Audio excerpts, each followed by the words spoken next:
Long answer के लिए most important question इस पूरी यूनिट का। लॉन्ग आंसर मतलब इस पे आते हैं 5 मार्कर, बड़ा कॉमन सी बात है। इनफ्लेशनरी गैप और डिफ्लेशनरी गैप में से किसी ना किसी पे क्वेश्चन 100% आएगा।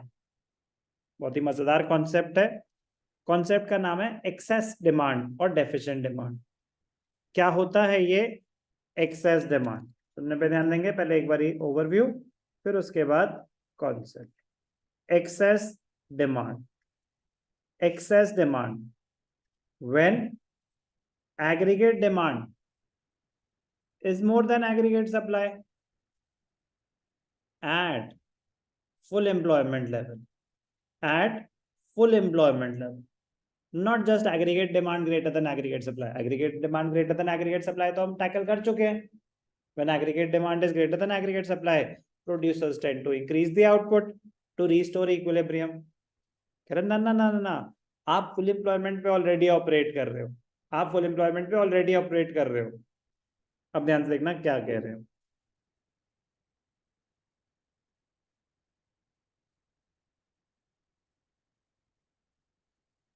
इन कॉन्सेप्ट्स पे इक्विलिब्रियम के असम्पशंस वैलिड नहीं होती।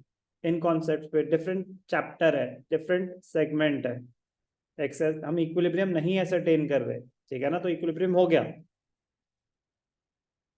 अब एक नया कॉन्सेप्ट, एक्स एक्सिस पे क्या शो कर रहे हैं, level of income, output, employment. Y axis पे aggregate demand and aggregate supply. अब ध्यान से देखना,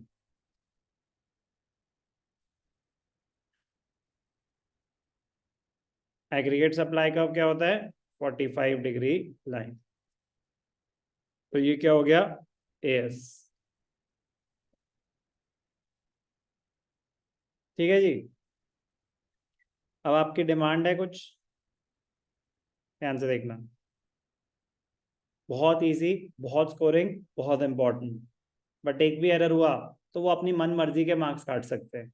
तो मार्जिन ऑफ एरर 0 है, मार्जिन ऑफ एरर 0 है। तो आपने बनाया एग्रीगेट डिमांड का। एटी क्या होता है, सी प्लस आई, सी प्लस आई। अब ये थी हमारी एग्रीगेट डिमांड। हम ऑलरेडी किस पे हैं, ये चीज है, ये फुल एम्प्लॉयमेंट लेवल। क्या है ये, फुल एम्प्लॉयमेंट लेवल है। अगर अगर ये फुल एम्प्लॉयमेंट लेवल है, if we are already operating at full employment level. अब अगर एग्रीगेट डिमांड बढ़ गई, अब अगर एग्रीगेट डिमांड बढ़ गई,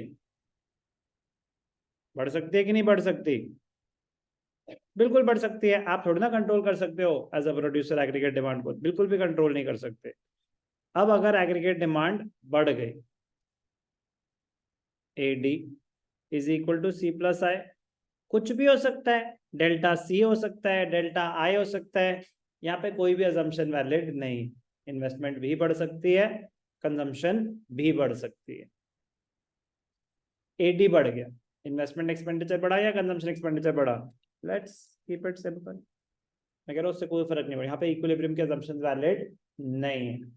अब अगर डिमांड बढ़ गई due to whatever reason, दो ही कंपोनेंट्स हैं उसके, डिमांड बढ़ गई, अगर हमारे पास आउटपुट बढ़ाने का कोई स्कोप है, हमारे पास हम ऑलरेडी ये जो है ना, ये level of income, level of employment, ये क्या है, फुल एम्प्लॉयमेंट लेवल है, फुल एम्प्लॉयमेंट। तो मतलब हम ऑलरेडी फुली यूटिलाइज्ड हैं सारे रिसोर्सेस। लेकिन अब भी अगर डिमांड बढ़ गई तो क्या होगा, क्या होगा, इक्विलिब्रियम तो अब यहाँ आ रहा है, AD is equal to AS. Equilibrium कब अटेन होता है, when AD is equal to AS. वो तो अब इस सिचुएशन पे है। अब इस सिचुएशन पे आएंगे तो नया हो गया इनकम लेवल, यस और नो। ये तो अलग ही हायर लेवल ऑफ इनकम पे आ गए। बट सर ऐसा कैसे, हम तो ऑलरेडी फुल एम्प्लॉयमेंट पे थे। जब आप यहां से यहां आते हो तो आपका तो लेवल ऑफ एम्प्लॉयमेंट भी बढ़ रहा है, यस और नो। तो हाउ इज इट पॉसिबल, कह रहे यूनिट्स उतनी ही बन रही है। What is national income, it is the value of final goods and services. आप बना रहे थे 10,000 यूनिट्स, तब था प्राइस 10 रुपीज, तो उसकी वैल्यू थी 1 लाख रुपीज। अब प्राइस हो गया 15 रुपीज, अब प्राइस हो गया 15 रुपीज, तो वैल्यू क्या हो गया 1,50,000। तो नेशनल इनकम बढ़ेगी कि नहीं बढ़ेगी? National income is the value of final goods and services produced. तो ये जो गैप है, ये जो गैप है, ध्यान से देखेंगे, ये फुल एम्प्लॉयमेंट लेवल पे जो गैप है, इसको बोलते हैं, क्या बोलते हैं इसको? Inflationary gap. क्या बोलते हैं इसको? Inflationary gap. So what is excess demand? Excess demand is the difference between aggregate demand, present aggregate demand, and the aggregate supply at full employment level. कि full employment पे आपका आउटपुट क्या था, वो ये है। आपकी प्रेजेंट एग्रीगेट डिमांड क्या है, ये ज्यादा है। उन दोनों में जो गैप है वो एक्सेस डिमांड है। Excess demand creates inflationary gap. Excess demand creates inflationary gap. It sets into motion forces that create inflation in the economy. Price level change हो रहा है, इक्विलिब्रियम के कॉन्सेप्ट्स वैलिड नहीं है यहाँ पे, इक्विलिब्रियम के असम्पशंस वैलिड नहीं है यहाँ पे, इक्विलिब्रियम नहीं पढ़ रहे हैं। ओके, ध्यान क्या देना है? कुछ बच्चे गलती करते हैं, वो यहाँ पे हाईलाइट करके दिखा देते हैं वैल्यू सेम है, मैग्नीट्यूड सेम है, ये जो गैप है, ये जो गैप है सेम है, दोनों पैरेलल लाइंस हैं, बट वहां पे नहीं शो करना इन्फ्लेशनरी गैप। क्यों? By definition excess demand is the difference between the present aggregate demand and aggregate demand at full employment level or aggregate supply at full employment level. full employment level से show कर रहा है, ये है full employment level, इस पे show करना है जो गैप है ना, कि full employment पे मेरा ना आउटपुट इतना बन रहा था और डिमांड इतनी है, so what is the difference? That is excess demand that creates inflationary gap. That creates inflationary gap. So excess demand leads to inflationary gap. Okay? Quit out. Inflationary gap creates inflation in the economy. अब सुनते हैं वो क्या कहना चाहते हैं।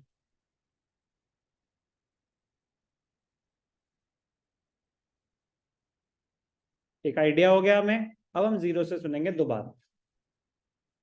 Excess demand, ध्यान से देखेंगे।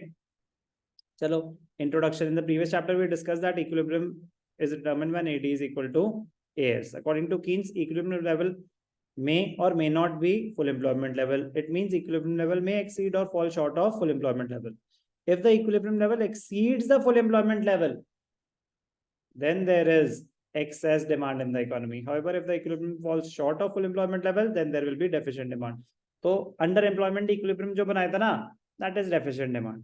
That is deficient demand. Over full employment equilibrium जो बनाया था, that is inflationary gap. But plotting कि इन्फ्लेशनरी गैप का जब आप कॉन्सेप्ट एक्सप्लेन कर रहे हैं तो आपको हाईलाइट करना है कि इन्फ्लेशनरी गैप क्या है। डेफिशिएंट डिमांड का कॉन्सेप्ट एक्सप्लेन कर रहे हैं तो हाईलाइट करना है डिफ्लेशनरी गैप क्या है। ग्राफ दोनों एक्जैक्टली सेम है, वहां प्लॉटिंग थोड़ी ना करी थी, क्योंकि वो इन्फ्लेशनरी गैप नहीं एक्सप्लेन कर रहे थे, डिफ्लेशनरी गैप नहीं कर रहे थे। So be careful. What is excess demand? It is the situation when aggregate demand is more than aggregate supply. कौन सा? corresponding to the full employment level. So aggregate demand is greater than aggregate supply corresponding to full employment level. मतलब full employment level पे जो आपका aggregate supply था ना, कि भैया ये है मेरा maximum possible output full employment level पे, उससे ज्यादा है आपकी aggregate demand। तो उन दोनों में जो difference है, that is excess demand. That is excess demand. Short run में जब हमने इक्विलिब्रियम करा था, AD is greater than AS, उसको एक्सेस डिमांड नहीं बोलते। एक्सेस डिमांड होता है when AD is greater than AS at full employment level. Okay? It is the excess of anticipated expenditure over the value of output. Excess demand gives rise to an inflationary gap. What is an inflationary gap? It refers to the gap by which the actual aggregate demand exceeds the aggregate demand required to achieve full employment equilibrium. This is the aggregate demand required to achieve full employment equilibrium, this much, and this is the present aggregate demand. दोनों में जो gap है, that is inflationary gap. Why is it called inflationary? Because it sets into motion forces which create inflation in the economy. It leads to general rise in the general price level. In the diagram, अब please plotting का ध्यान रखेंगे. AD, अब जैसे मैं बताया ना कि वो यहाँ पे इक्विलिब्रियम के assumptions valid नहीं है, तो ये डेल्टा सी भी हो सकता है, डेल्टा आई भी हो सकता है. पॉइंट इज एडी बढ़ गया. एडी बढ़ने का रीजन कुछ भी हो सकता है. चेंज इन कंजम्पशन एक्सपेंडिचर भी हो सकता है, चेंज इन इन्वेस्टमेंट एक्सपेंडिचर भी हो सकता है. बट सर हमारी assumption, यही तो समझा रहा हूँ, यहाँ पे नहीं है वैलिड. इक्विलिब्रियम नहीं एक्सप्लेन कर रहे, वो कुछ और कॉन्सेप्ट एक्सप्लेन कर रहे. In the diagram, income, output, employment are measured on the x-axis, aggregate demand is on the y-axis, AD and AS curve intersect at point E. Plotting वो अपने हिसाब से ना जो मर्जी ले, बट मैं कह रहा हूँ कि इसको ले लिया हमने फुल एम्प्लॉयमेंट इक्विलिब्रियम, तो फुल एम्प्लॉयमेंट पे जो गैप है वहां शो करना है इन्फ्लेशनरी गैप. समझ आ रही है बात? तो नया इक्विलिब्रियम तो आपको यहाँ पे जाके कहीं अटेन होगा बियॉन्ड फुल एम्प्लॉयमेंट लेवल. बात समझ आई? ये है inflationary gap, FE. Clear? full employment due to increase in investment expenditure, AD rises from AD to AD1. AD था, AD1 हो गया. It denotes the situation of excess demand and the gap between the two is termed as inflationary gap. The situation of excess demand generates inflationary pressure in the economy. Larger the inflationary gap, greater will be the inflationary pressure. तो अब जो आया level of income, जो नया आएगा वो क्या आएगा?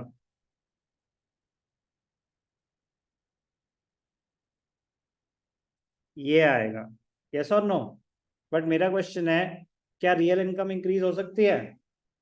नहीं हो सकती. तो ये जो इंक्रीज है, ये इंक्रीज इन रियल इनकम नहीं है, इंक्रीज इन नॉमिनल इनकम है. समझ आती है बात? आउटपुट नहीं बढ़ रहा, वैल्यू ऑफ आउटपुट बढ़ रहा. क्लियर? कह रहे रीजंस क्या हो सकते हैं, कॉजेस क्या हो सकते हैं एक्सेस डिमांड के? AD is equal to C plus I plus G plus net exports. Equilibrium के assumptions वैलिड नहीं है. इस कॉन्सेप्ट में हम टू सेक्टर इकोनॉमी में नहीं है. तो कुछ भी बढ़ जाए इनमें से तो AD बढ़ जाएगा.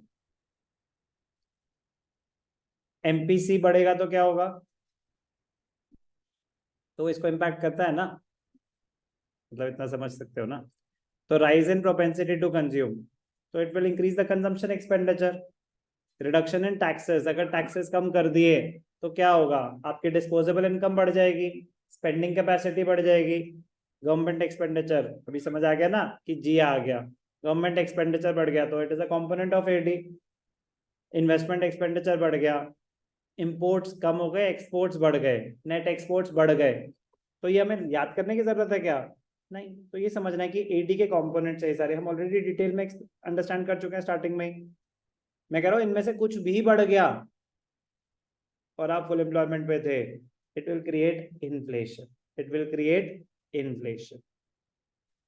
Clear? What do you mean by deficit financing? पिछले जन्म में किया था गवर्नमेंट बजट, कर चुके हैं हम गवर्नमेंट बजट. ऐसा लग रहा है ना पिछले जन्म में किया था. 11th में था ना वो तो? नहीं बेटा, 12th में ही था. बहुत टाइम हो गया. सही में एक्चुअली बहुत टाइम हो गया. तो गवर्नमेंट बजट में याद है term deficit financing? Printing of new currency notes. Budgetary deficit होता है, फिस्कल डेफिसिट होता है, कोई डेफिसिट होता है तो गवर्नमेंट उसको कहां से फाइनेंस करती है? By printing of new currency notes. It increases the money supply in the economy. It creates AD effect हो जाएगा. AD इफेक्ट हो जाएगा तो इन्फ्लेशन होगी. Without the main reason for excess demand is apparently the increase in 4 components of AD. Without easy. Important है graph perfect होना चाहिए. तो ये जो आपको ये हाईलाइट नहीं करनी है, आपकी अंडरस्टैंडिंग के लिए था कि तो सर अगर हम यहीं पे ही हैं तो इन्फ्लेशन हुई कहाँ? हम यहाँ रहे नहीं, हम यहाँ रहे नहीं. ये तो इन्फ्लेशनरी गैप का ग्राफ है. इक्विलिब्रियम तो यहाँ पे अटेन होगा, AD is equal to AS तो अब यहाँ आ गया ना, तो ये जो इनकम बढ़ी है ये नोशनल इनकम, नॉमिनल इनकम बढ़ी है। बात समझ आई? क्लियर? तो यहाँ पे हमारा कॉन्सेप्ट क्या था, इक्विलिब्रियम हाईलाइट करना है या इन्फ्लेशनरी गैप? तो इसलिए इन्फ्लेशनरी गैप उन्होंने वो हाईलाइट किया, बस आपके अंडरस्टैंडिंग के लिए मैंने बना के दिखाया था। वो इक्विलिब्रियम का कॉन्सेप्ट नहीं है ये, तो वो इक्विलिब्रियम को हाईलाइट नहीं कर रहे, वो किसको हाईलाइट कर रहे हैं, इन्फ्लेशनरी। तो ये आपके अंडरस्टैंडिंग के लिए कि बेटा इक्विलिब्रियम तो यहीं अटेन हुआ है। अरे इक्विलिब्रियम थोड़ी ना समझा रहे हैं हम समझा रहे हैं इन्फ्लेशनरी गैप क्या है। क्लियर? कोई डाउट? तो ये है concept of inflationary gap. Impact क्या होगा, महंगाई, महंगाई बढ़ जाएगी। Excess demand is not a desired situation because it does not lead to any, कह रहा आउटपुट तो बढ़ नहीं रहा, सिर्फ वैल्यू ऑफ आउटपुट ही बढ़ रहा है, रियल इनकम बढ़ रही है क्या? तो रियल ग्रोथ तो हो ही नहीं रही, सिर्फ नॉमिनल इनकम बढ़ रही है। It does not lead to any increase in the level of aggregate supply as the economy is already at full employment level. Excess demand has the following effect on output, employment and general price level. Very, very important. What is the impact of excess demand? Output बढ़ सकता है? नहीं बढ़ सकता. Level of employment बढ़ सकता है? नहीं बढ़ सकता. Price level वही बढ़ रहा है, वही बढ़ रहा है. तो आउटपुट नहीं बढ़ता, वैल्यू ऑफ आउटपुट बढ़ जाती है. कह रहे लेकिन हम तो वैल्यू ही शो कर रहे हैं ना, एक्स एक्सिस पे यूनिट थोड़ी ना शो कर रहे हैं. कह रहे हाँ तो फिर हायर इनकम लेवल दिख तो रहा है, रियल ग्रोथ नहीं. तो affect on output, it does not affect the level of output, it does not affect the level of output because the economy is already at full employment level. There is no idle capacity, there is no scope for increasing the production. Effect on employment, कह रहे already fully utilized है सारे resources, it is not possible to change the level of employment. ये है जी important फिर impact. तो general price level, it leads to rise in general price level known as inflation. Clear? कोई doubt? This is the concept of excess demand and inflationary